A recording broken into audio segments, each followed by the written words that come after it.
Hello guys, last class हम लोगों ने डिस्कस कर लिया था SN1 रिएक्शन मैकेनिज्म के बारे में, SN2 रिएक्शन मैकेनिज्म के बारे में। ठीक है, इनके बारे में डिटेल डिस्कशन किया गया था। ठीक है, तो SN1 और SN2 हमने देख लिया था। दोनों ही ये सब्स्टिट्यूशन रिएक्शन है। ये यूनिमॉलिक्यूलर था और ये कैसा था, बाईमॉलिक्यूलर सब्स्टिट्यूशन रिएक्शन। अब अगला हम लोग देखने जा रहे हैं वो है फ्री रेडिकल सब्स्टिट्यूशन रिएक्शन।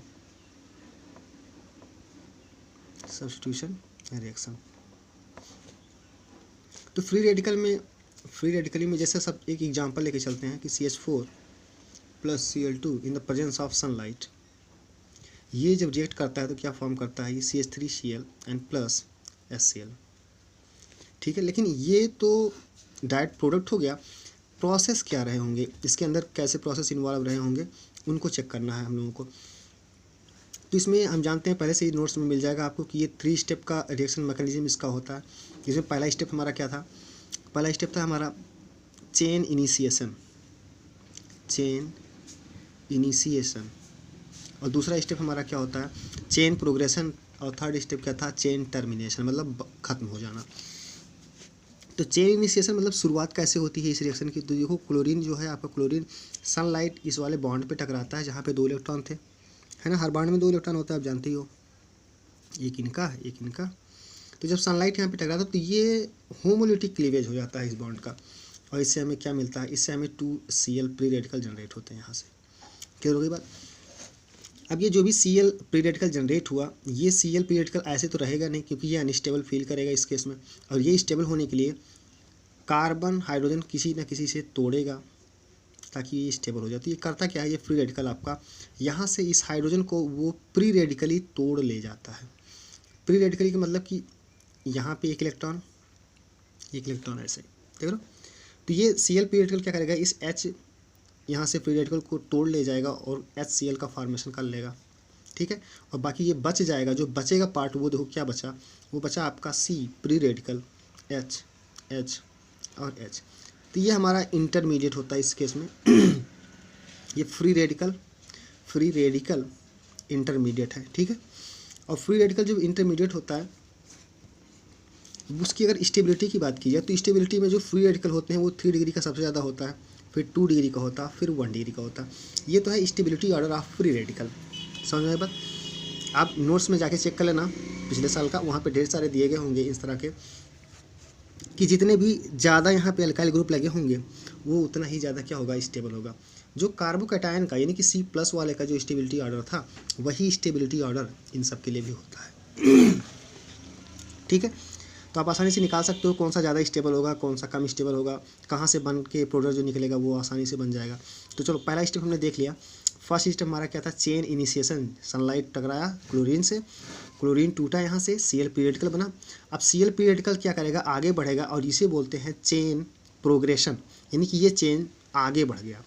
ये प्री रेडिकल क्या करेगा, यहाँ से इसको तोड़ के खुद अब सेटिस्फाई हो जाएगा, यानी कि प्री रेडिकल नहीं रहेगा, और एक नया प्री रेडिकल वो क्या करेगा, जनरेट करेगा इस तरह से। यानी कि चेन क्या हुआ, आगे बढ़ गया। और फाइनली क्या होता है, चेन टर्मिनेशन होता है। चेन टर्मिनेशन में देखो कैसे भी हो सकता है कि जैसे ही एक कंटेनर आप लेते हो, मान लो एक कंटेनर मैंने लिया, इस कंटेनर में ढेर सारे करोड़ों की संख्या में ऐसे वाले मॉलिक्यूल रहे होंगे, CH4 वाले, मीथेन ढेर सारे रहे होंगे, और मान लेते थोड़ा सा क्लोरीन हमने डाला, तो क्लोरीन जैसे सनलाइट पड़ा होगा वो क्या होगा, ब्रेक हो गया होगा, अब वो तोड़ना शुरू किया। अब मान लो कि ये CH3 प्री रेडिकल बना, तो यहाँ पे क्या है, CH4 है। ठीक है, CH4 भी है इसके अंदर अभी।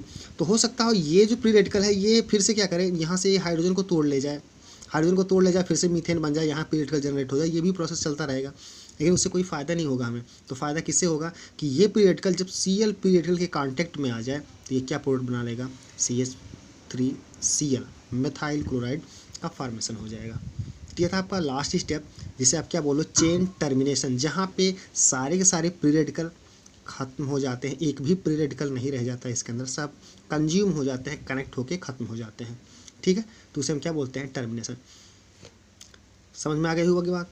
और ये स्टेबिलिटी ऑफ फ्री रेडिकल, ये रहा 3 डिग्री, 2 डिग्री और 1 डिग्री। क्या बात क्लियर है यहाँ तक। तो ज़रा एक एग्जाम्पल लेके देखते हैं। एग्जाम्पल है मेरा कि मान लो CH3 लिया और मैंने इसका क्लोरीनेशन करा दिया इन द प्रेजेंस ऑफ सनलाइट। ठीक है, तो क्या फॉर्म करोगे? अब देखो हमें करना क्या है, यहाँ Cl प्री रेडिकल बनेगा। क्लियर होगी बात? अब ये Cl प्री रेडिकल जो भी आएगा, Cl प्री रेडिकल यहाँ से, वो Cl प्री रेडिकल या तो यहाँ से एक हाइड्रोजन को तोड़ ले जाएगा, या तो यहाँ से तोड़ ले जाएगा, या तो यहाँ से तोड़ ले जाएगा और HCl में कन्वर्ट हो जाएगा। अच्छा, जहाँ से H वो तोड़ के ले जाएगा वहाँ पे एक फ्री रेडिकल बच जाएगा।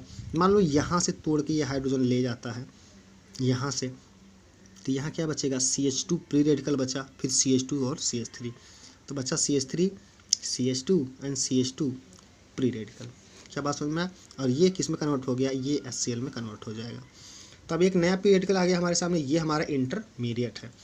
तो यहाँ से निकाला अगर हाइड्रोजन तो ये इंटरमीडिएट बनेगा। अगर मान लेते हैं कि ये Cl प्री रेडिकल यहाँ से हाइड्रोजन को निकाला होता तो क्या इंटरमीडिएट बनता? तो बनता CH3CH और यहाँ पे प्री रेडिकल और यहाँ पे क्या? CH3। तो आप देखो ये दो इंटरमीडिएट यहाँ पे पॉसिबल हैं। इसके लिए Cl प्री रेडिकल जाएगा या तो इससे निकालेगा या तो इससे या तो इससे। अच्छा, इससे निकाले या इससे निकाले बात एक ही है इन दोनों से, क्योंकि सिमेट्रिकल पोजीशन से हैं, इधर से भी एक इधर से भी एक पे पहुँचेगा ये। तो यहाँ से निकाले या यहाँ से निकाले एक ही प्रोडक्ट बनेगा, लेकिन जब यहाँ से निकालेगा तो दूसरा प्रोडक्ट बन जाएगा।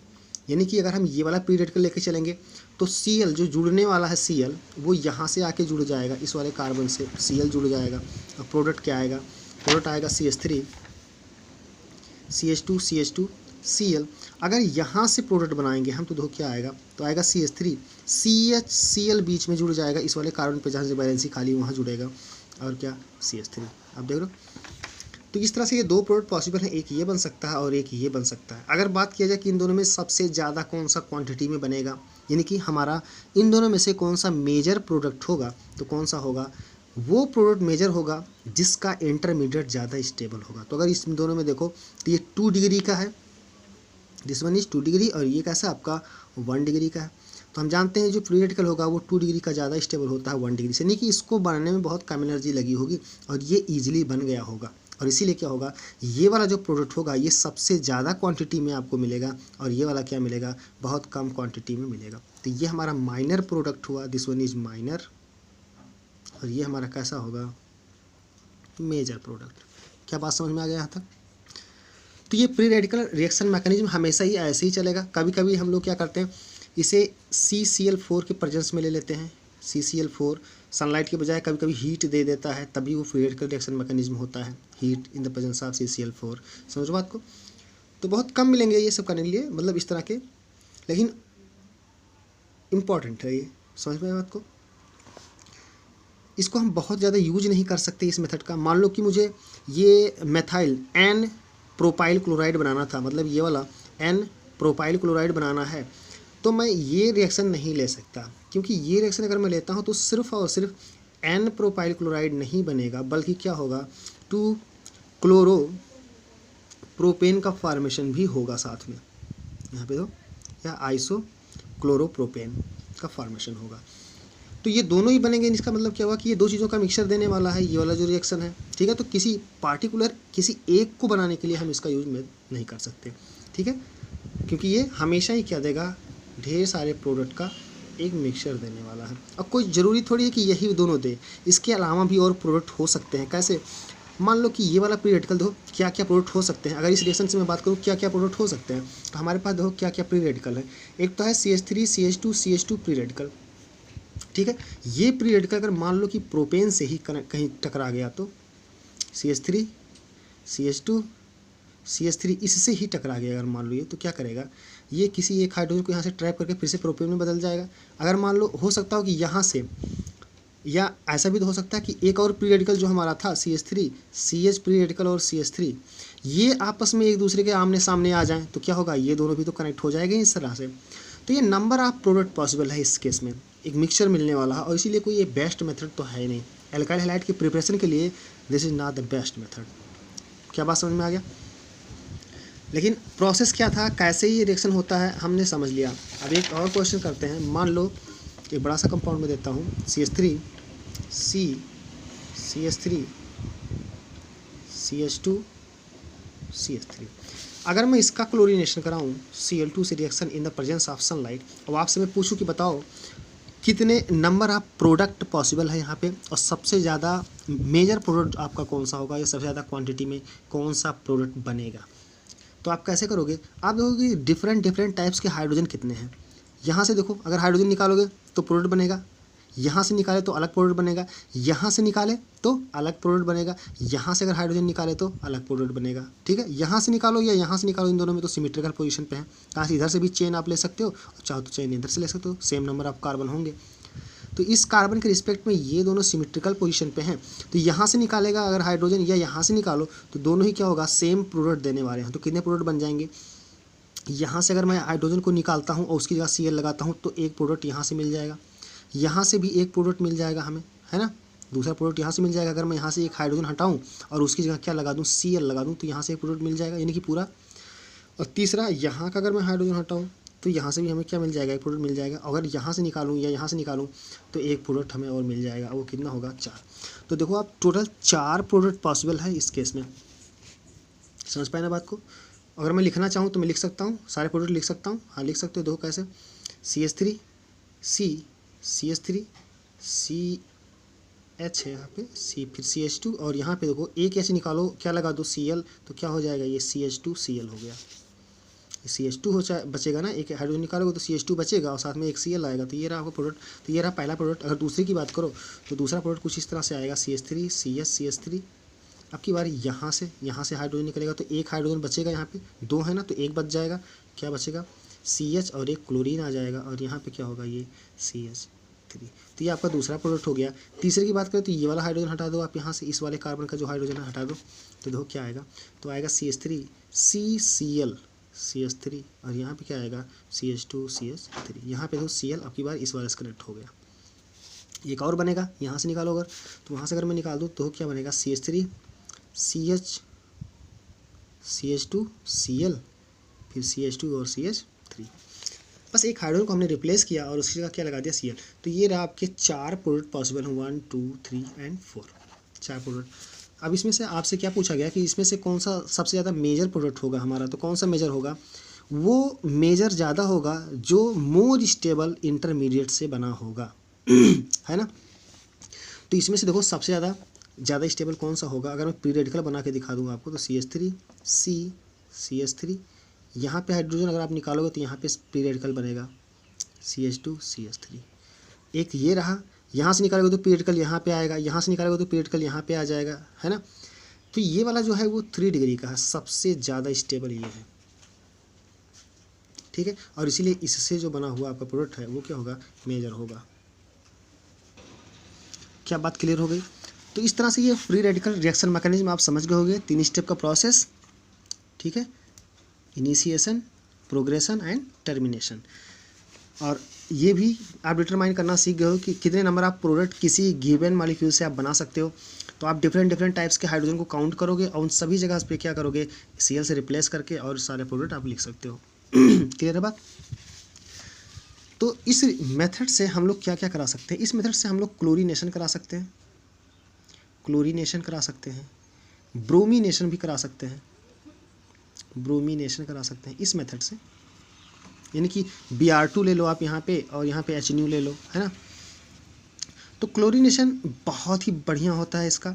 ब्रोमिनेशन थोड़ा डिफ़िकल्ट हो जाता है, थोड़ा, बहुत ज़्यादा नहीं, थोड़ा डिफ़िकल्ट होता है। और आयोडीनेशन हम लोग नहीं कराते इस मेथड से, और ना ही फ्लोरीनेशन कराते हैं। फ्लोरीनेशन क्यों नहीं कराते, देखो ये दोनों, ये क्योंकि सभी सब हाइड्रोजन है, ये आपका Cl2 है, ये आपका Br2 है, ये आपका I2 लेके चलोगे, और ये आप क्या लोगे, F2 लेके चलोगे। इन दोनों में जब हम इस रिएक्शन मैकेनिज्म को फॉलो करते हैं तो जो Cl2 वाला है ये बेस्ट है यानी कि क्लोरीनेशन बहुत बढ़िया से होता है। ब्रोमिनेशन थोड़ा डिफ़िकल्ट होता है, लेकिन थोड़ा डिफ़िकल्ट होता है, नहीं कि इसका भी हम कराएंगे, कोई दिक्कत नहीं है, इन दोनों का लेके चलेंगे। But in case of iodine का अगर हम कराएं, मान लो कि CH3 CH4 plus I2 in the presence of sunlight लें, तो क्या बनाओगे आप, CH3 I and plus HI, ये बनाओगे। यहाँ से एक हाइड्रोजन हटाओगे, उसकी जगह पे एक I लगा दोगे, और यहाँ से जो हाइड्रोजन हटा वो हाइड्रोजन आयोडीन के साथ जाके HI बना लेगा। तो ये रहा प्रोडक्ट इसका। स्टेप समझ में आ गया होगा कि यहाँ टूटेगा, यहाँ ले जाएगा, वो सारी चीज़ें। तो ये रहा हमारा प्रोडक्ट। लेकिन देखा ये जाता है कि ये जो है रिवर्सिबल रिएक्शन है। रिवर्सिबल मतलब कोई ज़रूरी नहीं कि इधर के जो रिएक्टेंट है वो प्रोडक्ट में कन्वर्ट हो, कोई ज़रूरी नहीं है। प्रोडक्ट भी क्या होते हैं वापस रिएक्टेंट में कन्वर्ट हो जाते हैं इस केस में। क्यों? क्योंकि जो आई प्री रेडिकल है वो बहुत ही ज़्यादा स्टेबल हो जाता है, स्टेबल होता है आई प्री रेडिकल, ठीक है, बड़ी साइज़ का है और एक छोटा सा चार्ज उस पर, मतलब चार्ज क्या, एक फ्री इलेक्ट्रॉन पड़ा हुआ तो आसानी से उसे होल्ड कर सकता है और इसीलिए क्या ज़्यादा स्टेबल होता है। अच्छा, जो ज़्यादा स्टेबल होता है वो आसानी से अटैक करने नहीं जाता, क्योंकि वो भैया खुद में ही स्टेबल है तो क्यों जाएगा अटैक करने, समझ आई बात। और एक बार अगर वो अटैक कर भी दिया या प्रोडक्ट बन भी गया गलती से तो वो क्या होता है, ब्रेक होना चाहता है। क्यों? क्योंकि आई की साइज़ बहुत बड़ी है और जो बॉन्ड बना होगा, बॉन्ड लेंथ वो क्या होगा, बहुत बड़ा होगा और ये इजीली टूटना चाहेगा और ये क्या होता है, फिर से इजीली टूट जाता है और वापस मीथेन और आयोडीन में कन्वर्ट हो जाता है। तो रिवर्सिबल रिएक्शन तो फिर हमारे किसी काम का नहीं रहा, क्योंकि हम तो मेथाइल आयोडाइड बनाना चाह रहे थे, दिस वन, लेकिन वो हो क्या रहा है, जितना हम बनाना चाह रहे थे इसको उस तरह से बन नहीं रहा है, बल्कि ये क्या हो रहा है, जो बन भी रहा था वो भी क्या हो रहा है, ब्रेक होकर वापस चला जा सकता है। समझ में बात। तो आयोडीनेशन जो है हम लोग नहीं कराते इस मेथड का। क्यों नहीं कराते आप समझ गए होंगे। और एक और बात कि HI जो हमारा है, HI ये गुड रिड्यूसिंग एजेंट है, गुड रिड्यूसिंग एजेंट, मतलब कि ये खुद ही ब्रेक होना चाहता है, खुद ही ब्रेक अगर होगा ये तो आपका आई क्या हो जाएगा, अलग हो जाएगा, ठीक है, और वो इस आई को क्या करेगा, ब्रेक करके अलग करके फिर से आयोडीन में कन्वर्ट कर लेगा। क्या बात समझ में आ रही है। और इसीलिए कि ये रिवर्सिबल है, सिर्फ और सिर्फ इसीलिए ये रिवर्सिबल है क्योंकि ये अच्छा रिड्यूसिंग एजेंट है, ये तोड़ के इसको क्या कर सकता है, मीथेन में रिड्यूस करा सकता है। तो आप समझ गए होगे बात को, ठीक है। तो आयोडीनेशन हम लोग नहीं कराएंगे। फिर फ्लोरीनेशन में क्या प्रॉब्लम आई, जैसे क्लोरीनेशन तो हो गया आसानी से, ब्रोमिनेशन भी हो गया आसानी से। आयोडीनेशन में क्या प्रॉब्लम है, हमने देख लिया कि वो बॉन्ड बहुत लंबा हो जाता है ये, और वो ब्रेक होके फिर से I2 मॉलिक्यूल बनाना चाहता है ना, तो ये रिवर्सिबल होता है।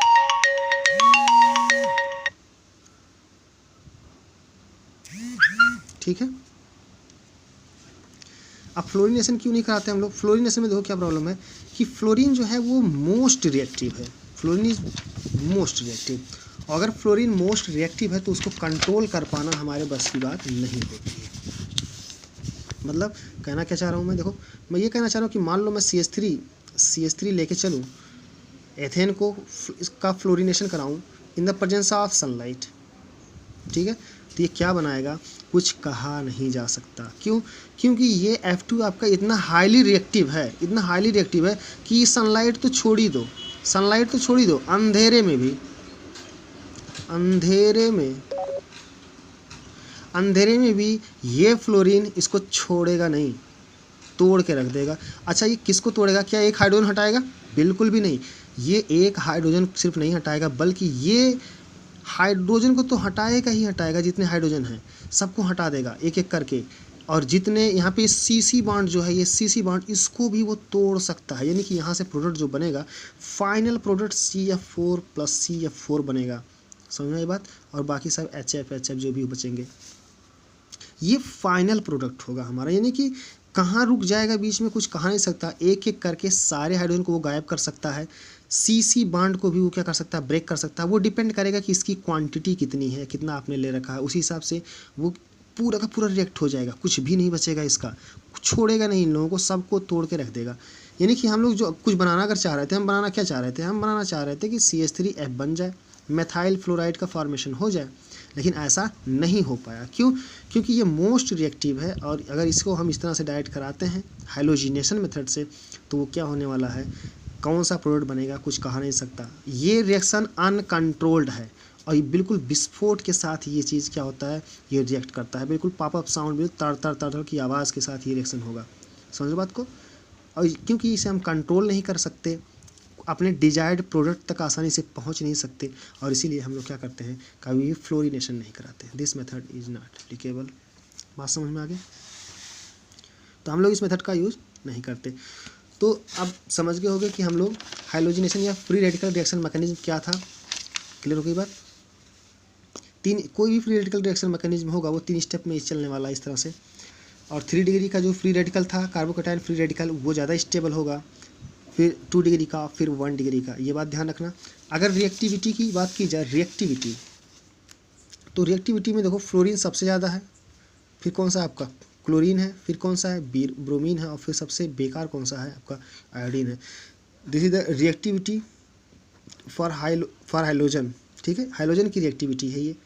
अगर एल्काइल हैलाइड की बात की जाए तो एल्काइल हैलाइड में जो मीथेन की अगर बात की जाए तो जितने सब्स्टिट्यूटेड एल्केन होंगे, सब्स्टिट्यूटेड मतलब कि जिसमें ढेर सारी ब्रांचें हों, उसमें जिसमें 3 डिग्री बन पाए या 2 डिग्री बन पाए वो क्या होगा, ज़्यादा फास्ट रिएक्शन देगा। समझ में बात, ये वाला।